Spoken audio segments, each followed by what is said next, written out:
પવિત્ર ભૂમિ પર ગોવિંદ ગુરુ લીંબડી તાલુકાની આ ભૂમિ પર આજે જ્યારે અમે પધાર્યા છે ત્યારે મંચસ્થ આ વિસ્તારના આગેવાનોને હર હંમેશ આ વિસ્તારના ન્યાય માટે લડતા એવા આમ આદમી પાર્ટીના સંગઠન મંત્રી નરેશભાઈ બારિયાજી, સાથે મારી સાથે નર્મદા જિલ્લામાંથી પધારેલા નર્મદા જિલ્લાના પ્રમુખ એવા નિરંજનભાઈ વસાવા, દાહોદ જિલ્લાના પ્રમુખની જેઓ જવાબદારી નિભાવી રહેલા છે એવા રાકેશભાઈ બારિયા, જે વિસ્તારમાં આજે સભા છે એ વિસ્તારના જ દાહોદ જિલ્લાના મહિલા મોરચાના જિલ્લાના પ્રમુખ એવા શ્રુતિબેન, આ વિસ્તારમાં ગત 22ની વિધાનસભા જેઓ ખૂબ સારી રીતે લડ્યા છે એવા અનિલભાઈ ગરાસિયા, ફતેપુરાના આગેવાન અને મહિલા અગ્રણી એવા ડોક્ટર જીગીસાબેન, આ વિસ્તારના જૂના અને જાણીતા આ વિસ્તારમાં સામાજિક પ્રવૃત્તિ પણ ખૂબ સારી કરતા એવા તરુણલતાબેન, અમારા દાહોદ લોકસભાના ઇન્ચાર્જ એવા ભાનુભાઈ, દેવગઢ બારિયા અને દાહોદ વિસ્તારના પ્રભારી એવા હાર્દિકભાઈ, મહીસાગર અને સંતરામપુર જિલ્લાના સંતરામપુરથી પધારેલા મહીસાગર જિલ્લાના પ્રમુખ એવા બાબુભાઈ ડામોર, સાથે દાહોદથી જેઓ ગત વિધાનસભા લડ્યા હતા એવા મુનિયાજી, મંચસ્થ તમામ આગેવાનો, આજે અમારી સાથે મોટી સંખ્યામાં જોડાયેલા માજી તાલુકા પંચાયતના, માજી જિલ્લા પંચાયતના સભ્ય અને ચાલુ સરપંચશ્રીઓ, સાથે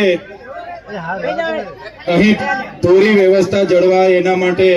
વ્યવસ્થામાં કાયદો વ્યવસ્થા જળવાય એના માટે બંદોબસ્તમાં ઉપસ્થિત તમામ પોલીસ અધિકારીઓ, અહીં મીડિયાનું સારું કવરેજ મળે અને આપણો અવાજ ગાંધીનગર અને દિલ્હી સુધી પહોંચે એના માટે તમામ ઉપસ્થિત પ્રિન્ટ અને ઇલેક્ટ્રિક મીડિયાના, પ્રેસ મીડિયાના મિત્રો અને આજુબાજુ વિસ્તારમાંથી મોટી સંખ્યામાં અહીં ઉપસ્થિત થયેલા પૂજનીય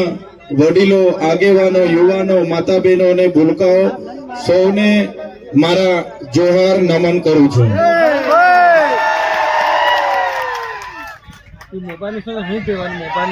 સૌપ્રથમ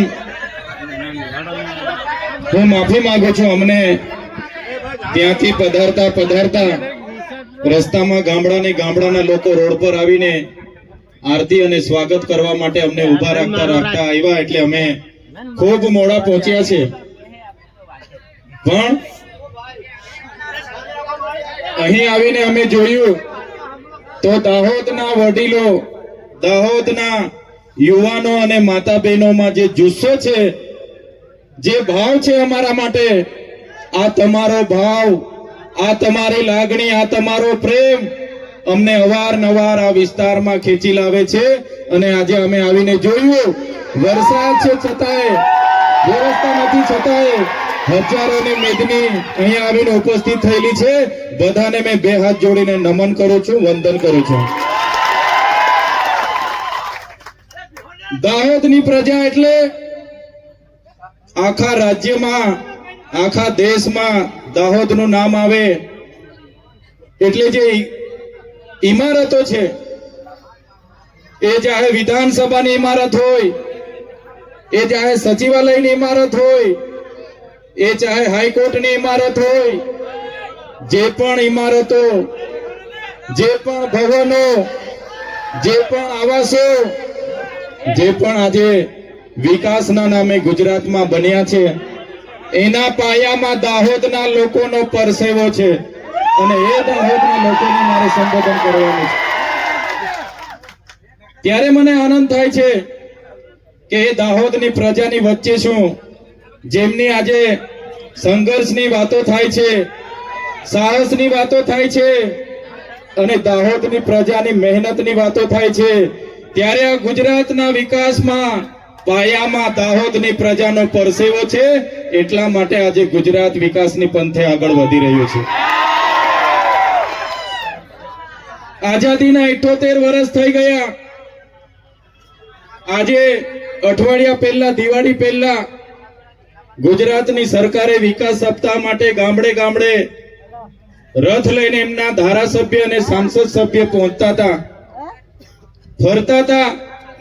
અને વિકાસની ગાથા સંભળાવતા હતા, વિકાસની મોટી મોટી વાતો થતી હતી. ત્યારે વિકાસ મહોત્સવ આજે ચાલે છે. એક બાજુ 78 વર્ષનો અમૃત મહોત્સવ ચાલે છે, છતાં આજે